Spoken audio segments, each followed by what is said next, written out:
49ers Broncos, which was the Sunday night game. And I have so much to say about this game. So how about you go first? Yeah, I mean, Denver's defense played really well. And Jimmy G, this was the first week where he had all of the reps in practice. And it was the first week where he started. And it showed. Jimmy G looked a little bit rusty, but you lost your best offensive lineman, and it was all downhill from there because the Niners were moving the ball a little bit, staving off the Broncos pass rush, and then your best lineman gets hurt. Jimmy G gets hit a lot under pressure. Denver Broncos come after him, and then Russ was just like, what are we doing here?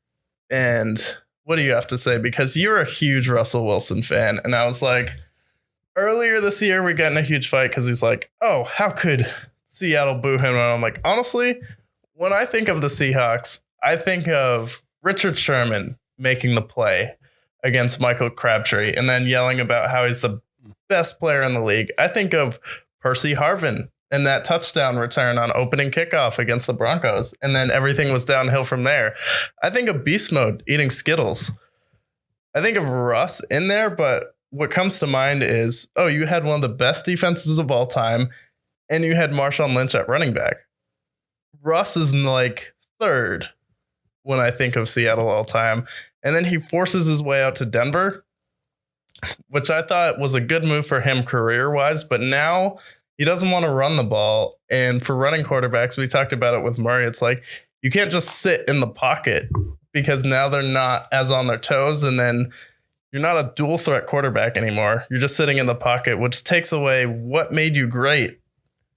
It's like when one of your favorite artists will go away from what made them great at music and try something completely new. And then they just fall flat on their face. Like, remember when Lil Wayne made a rock album? I try not to remember that time. Yeah, so that was a tough time. So Denver, for Russ, is like Lil Wayne making a rock album. Yeah. Yeah, sure. Whatever. So many things. Or him not wanting to run anymore. Okay, how about this? How about this for Russell Wilson? Before the season even starts, he signs a $250 million deal. 5 years, $165 million guaranteed. And what has he done? Let me tell you. Buckle up, sit down. We're going to talk about how Russell Wilson has played the first 3 games. I'm going to give you some perspective real quick. I am a huge Russell Wilson fan. I've loved him since the beginning, since a rookie. I've always gravitated towards him. I always loved what the Seattle offense has had. Is it the only jersey you have? I have a couple, but let me just dive into what Russell Wilson has been. Russell Wilson, through the first 3 games, has 59% completion. He has 2 touchdowns and 1 interception. I'm sorry, $250 million. What? Embarrassing. And first of all, it's not like you don't have talent around you. You have Javonte Williams, who's a thug. You have Melvin Gordon, who's a competent, pretty good running back. You got good receivers. And like, you have not 10 points, not 20 points. You had 5 points midway through the 4th quarter. Yeah, 5. No. Not even a touchdown. Not even, you had 1 field goal and you had a safety. You had 5. 1, 2, 3, 4. 5 points. And you scored 3. You don't deserve this win. Are you kidding me? Russell Wilson, why can't you throw anymore? Why are you inaccurate? Why don't you run? Everything that makes you great, you don't do. Mr. Unlimited. Well, right now, let's ride. Right now, you're super limited. You don't throw right. You don't pass right. Like, what is wrong with you? There's clearly something wrong with him. This is the beginning of the end for Russell Wilson as far as being in high regards. Because if you're going to keep playing like this, people are going to hate you. Not only the fact that you're one of the corniest motherfuckers we've ever laid eyes on in the NFL. Did he actually call himself Mr. Unlimited? There's a video. Yeah, it's me. It's Mr. Unlimited. The more you talk about his personality, the more he reminds me of Logic. If that makes sense. Where Logic is always trying to like overdo it and prove himself and feel accepted in hip hop. And Russell Wilson's kind of the same way. I need my own team. I need to get away from Seattle.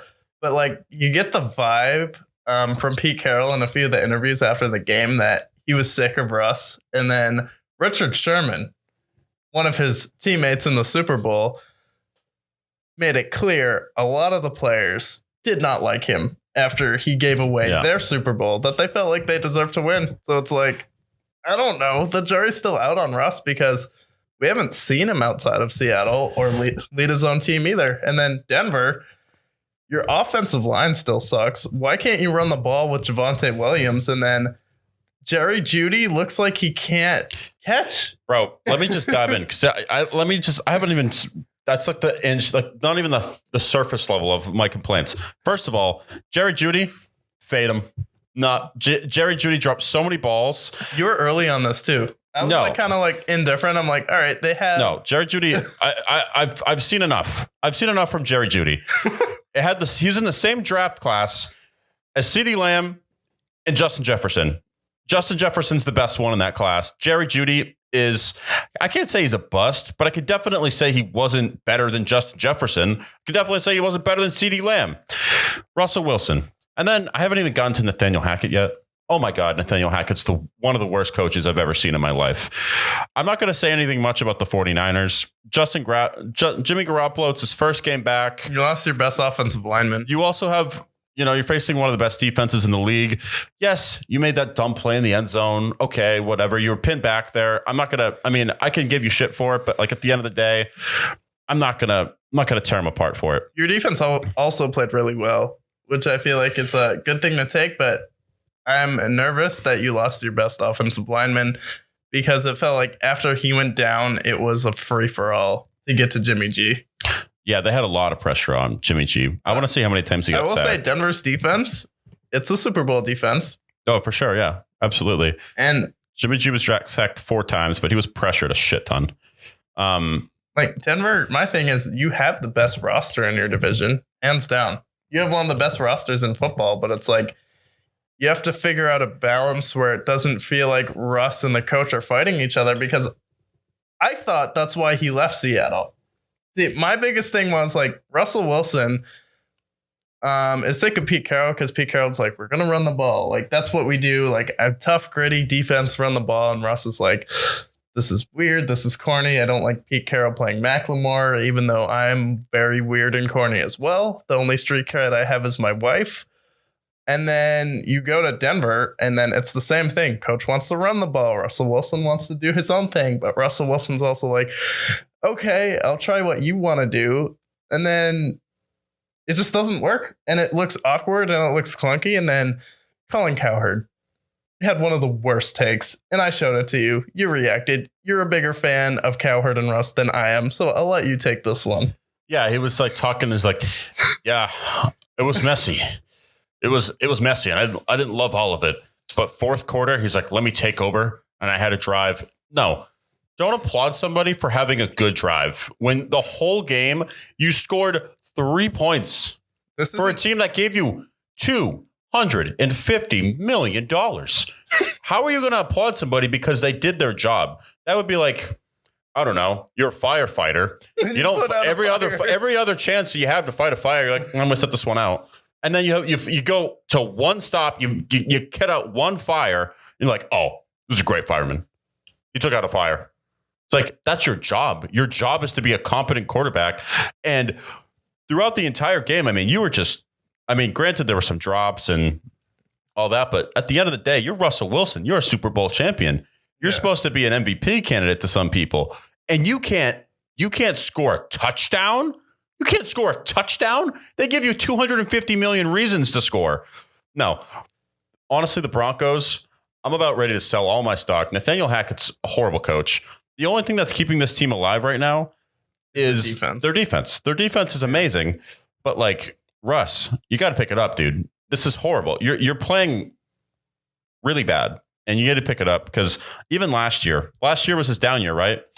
Last year, 64% completion, 25 touchdowns, 6 picks, 103 QBR. This year, 59% completion. That's 5% lower. 2 touchdowns, 1 pick. and a QBR of 83. Dude. And I feel like it's sad because we grew up watching football when Russell Wilson was big. Everyone's favorite player was Russell Wilson or Richard Sherman, someone from Seattle. But a lot of people are like 3 favorite quarterbacks. It was Rodgers, Russ, Brady, or you throw maybe Breeze or Big Ben in there. But those were the guys.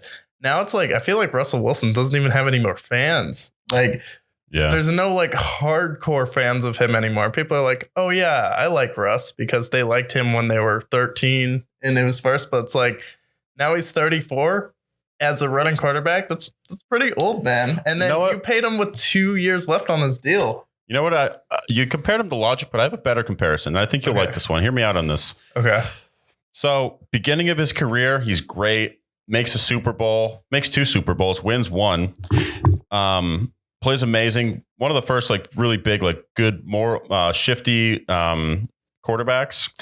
He's kind of like Eminem. No. Because Eminem, hear me out. Eminem, his first 5 or 6 years, really, really great. Made a lot of really great projects. And then he comes out with Recovery.